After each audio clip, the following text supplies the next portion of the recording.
ดอกลาสเปกอายนี่นาคือน้องที่ใจต้องการเคยมีครอบครัวมีผัวมีประสบการณ์สาวโสดอยู่น้ำกลางบ้านอายบ่เอาดอกเด้อน้องนางสาวสำน้อยน้ำปล่อยลอยไอ้นี่บ่มากในใจบ่คัก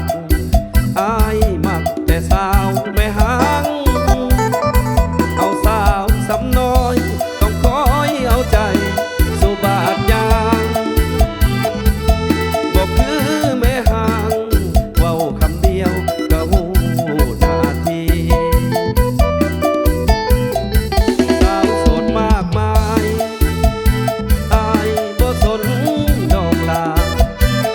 สิงามบาดนางฟ้าก็บอกเอาดอกคน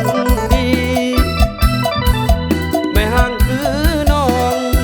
ยังงามบ่มีมองดีเพียงมีตำหนิมีผัวมาแล้วซื่อๆใจเมียแม่ห่างคือจังได้ป้าแม่ไข่ลูกคือกำไรให้โลกเขาลือเอาใจเก่งดอกบ่ได้หาบอกดอกแต่ละมือภาษาแม่หางซื่อๆมันบ่เจือนคือคันแท่นาจ้ะเฮ้ยเฮ้ยเฮ้ยเฮ้ยขอบใจเด้อขอบใจมาลัยน้ำใจให้ส่งมาร่ำรวยบนทุกผู้ทุกคนเด้อจ้ะเฮ้ยเฮ้ยเฮ้ย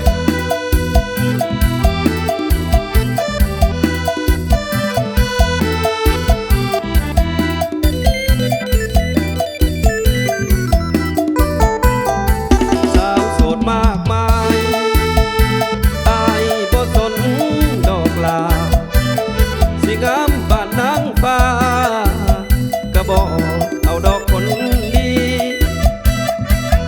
แม่ห่างคือน้องยังงามบ่มีมองดีเพียงมีตำหนิมีผัวมาแล้วซื่อๆใจเมียแม่ห่างคือจังได้ป้าแม่ไข่ลูกคือกำไรให้โลกเขา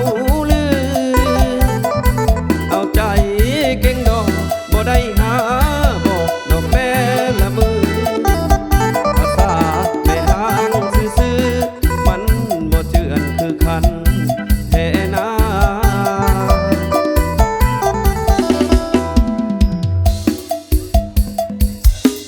หักเจ้าเท่ากับเมียเด้ออยากได้ทั้งสองคนว่า